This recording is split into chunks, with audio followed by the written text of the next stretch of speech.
aktivitas saya merawat masjid. Ya, kadang-kadang dalam merawat masjid itu banyak keadaan-keadaan yang membuat kita menuntut untuk bersabar.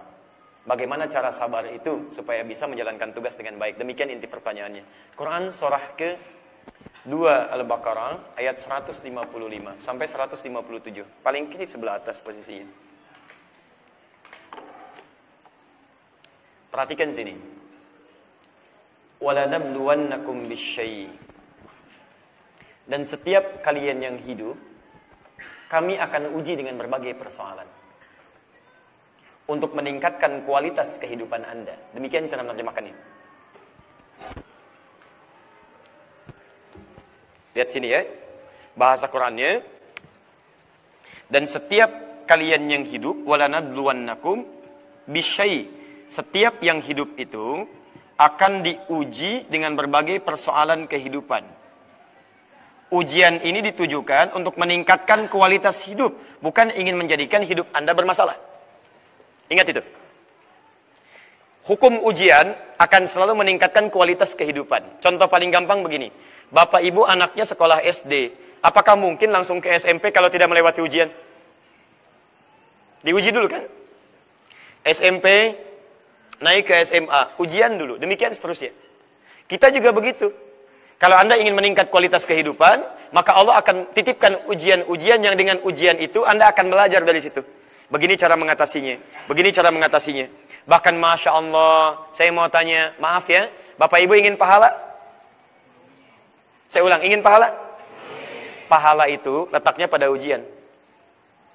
Pada masalah. Kalau tidak ada masalah, nggak mungkin ada pahala di situ.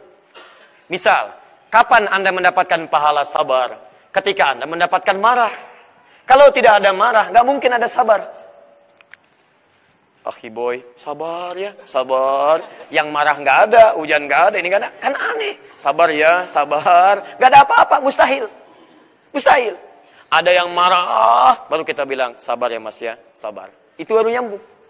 Ini nggak ada apa-apa, sabar ya, sabar. Anda sehat. Sabar nih. Ini. Jadi, pahala sabar itu muncul ketika ada ujian dari marah. Jujur itu muncul, pahala jujur itu muncul ketika diuji dengan dusta. Ada orang ngajak berdusta, Anda diuji supaya jujur Anda muncul. Tawadu itu muncul ketika diuji dengan sombong. Jadi begitu ada ujian, itu tandanya Allah ingin kirimkan pahala untuk Anda. Hei teman yang bertanya tadi, bagaimana caranya Ustadz saya bersabar dari ujian? Pertama, lihat poinnya. Cara bersabar pertama kali, pahamilah. Ketika Allah menurunkan ujian bagi Anda, itu tandanya Allah sedang mencintai Anda, ingin memberikan pahala. Luar biasanya, yang diuji cuma Anda, bukan yang lain. Itu tandanya Allah ingin mengirimkan pahala pada Anda. Jadi ketika Anda diberikan masalah, Masya Allah. Yang luar biasanya adalah, pertama, ingat betul ini ya. Rumus pertama, kalau Anda ingin mendapatkan kesabaran, nanti di ujung ayat ini tentang sabar. Rumus pertamanya, ketika Anda sedang mengalami masalah, cara bacanya jangan lihat masalahnya. Cara bacanya, Allah ingin meningkatkan kualitas hidup Anda dengan memberikan pahala pada Anda. Ini lebih menenangkan hati kita. Jadi begitu ada masalah, Alhamdulillah, Allah memberikan hidup saya meningkat. Ada pahala insya Allah, ada pahala. Itu lebih menenangkan hati kita dibandingkan kita mengeluh. Demi Allah saya katakan ya, demi Allah saya katakan. Tidak ada satu ayat pun di Quran tentang keluhan. Kalau ada ayat tentang keluhan, saya orang pertama kali yang akan mengeluh. Lihat sini. Ketika Allah titipkan ujian, Allah tidak hanya titipkan bagi perawat masjid. Semua orang punya ujian. Imam masjid ada ujian. Makmum ada ujian. Perawat masjid ada ujian. Perawat rumah sakit ada ujian. Perawat rumah tangga ada ujian. Semua. Karena bahasa Qur'annya, setiap orang hidup itu memiliki ujian. Paham? Ingat ya, setiap Anda masih hidup, pasti punya ujian. Pasti punya masalah. Masalah dikirimkan supaya memberikan pahala bagi Anda, meningkatkan kualitas hidup Anda. Kalau persamaannya dibalik, artinya orang yang tidak ingin punya masalah tidak ingin hidup. Lihat persamaan terbaliknya. Setiap orang hidup pasti punya masalah. Yang tidak punya masalah adalah orang yang tidak hidup. Jadi kalau orang tidak ingin punya masalah, artinya dia tidak ingin. Pertanyaan saya, Bapak Ibu ingin punya masalah atau tidak ingin punya masalah? Halo? Ingin punya masalah takut gak selesai. Dibilang gak punya masalah takut gak hidup gitu kan. Baik. Tapi poinnya adalah kita tidak bisa memilih. Jadi satu ini. Bagaimana cara menghadirkan keyakinan bahwa saat ujian itu datang kita bisa tenang. Satu ini. Yang kedua, lihat sini. Yang kedua, yakinkan pada diri kita. Quran surah kedua ayat 286. La yukallifullahu nafsan illa. Allah tidak akan menitipkan ujian kecuali saat Anda sanggup untuk bisa menanggungnya. Allah tidak akan menitipkan beban ujian pada orang yang tidak sanggup. Jadi kalau Anda sedang diuji dengan satu ujian, itu tandanya cuma Anda yang mampu, yang lain tidak. Makanya ujian itu dititipkan pada Anda, bukan pada orang lain. Anda sekarang sedang punya masalah, masalahnya berat, luar biasa. Anda nggak usah mengeluh.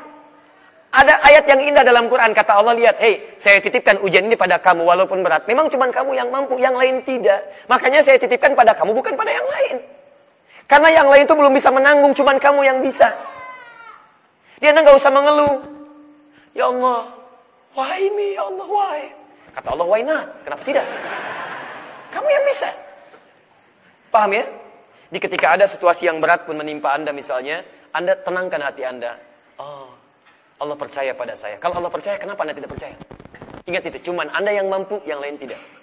Tapi tidak harus berlebihan sampai Anda bikin status. Memang cuman saya yang mampu, yang lain tidak. Balik sini. Paham? Baik. Yang ketiga, lihat sini.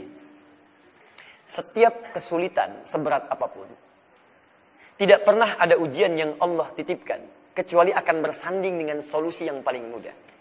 Inna ma'al usri, setiap ada kesulitan terberat, akan selalu ada solusinya.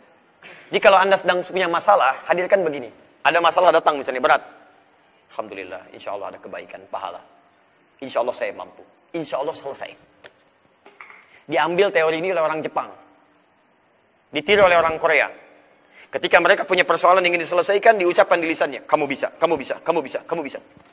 Teorinya kita yang punya. Jadi ketika Anda sedang punya persoalan, katakan pada diri Anda. Insya Allah ada solusinya. Insya Allah selesai. Insya Allah ada pahalanya. Insya Allah ada kebaikannya. Begitu Anda keluarkan kalimat-kalimat tadi, maka itu akan memberikan ketenangan pada jiwa kita. Itu yang kemudian disebutkan oleh Quran. Lihat. Minal khauf, ada yang ujiannya kekhawatiran. Walju, mulai lapar. Maaf, wa naqsi minal amwal, harta mulai berkurang.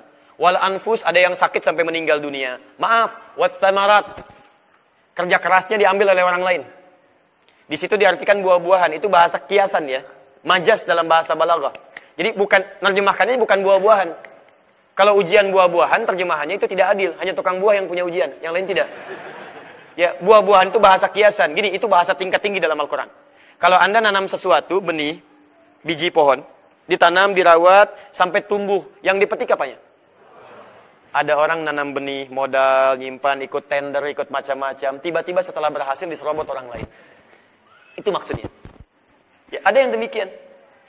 Kemarin ada kasus waktu saya ada di Pekanbaru, di Masjid Agung. Ustaz, saya sudah berusaha Ustaz ikhtiar untuk melamar seorang akhwat. Baik, Masya Allah, sudah saya persiapkan dan akhwatnya juga sudah siap untuk menerima. Tapi ketika saya akan lamar, tiba-tiba sudah keduluan dilamar orang lain. Masya Allah. Dan akhwatnya menerima katanya ya. Baik. Itu tertulis demikian. Maka bagaimana Ustaz saya menyikapinya? Kemudian, baik, itu tidak mudah. Sudah berusaha, ikhtiar, sinyalnya sudah kuat, tiba-tiba ketika akan masuk, keduluan oleh orang lain. Baik kan? Nah itu wathamarat. Ada ujian juga. Saya katakan Quran surah 24 ayat 26. At-tayyibatu lit-tayyibin, wat-tayyibuna lit-tayyibat. Sebelumnya al-khabithat lil-khabithin, wal-khabithuna lil-khabithat. Yang baik ketemu yang baik lagi. Yang kurang baik ketemu yang kurang baik lagi. Kamu menginginkan sesuatu, Allah menginginkan yang lebih baik buat engkau. Karena di tulisan terakhirnya, saya ingin kembali menghafal Quran Ustaz. Sudah sekian juz saya hafalkan, saya ingin sempurnakan sampai 30 juz. Maka saya sampaikan berita baiknya. Barangkali yang Allah sedang siapkan untuk Anda adalah jodoh yang bisa menguatkan hafalan Anda dan menjaga Quran Anda sampai dengan kembali kepada Allah.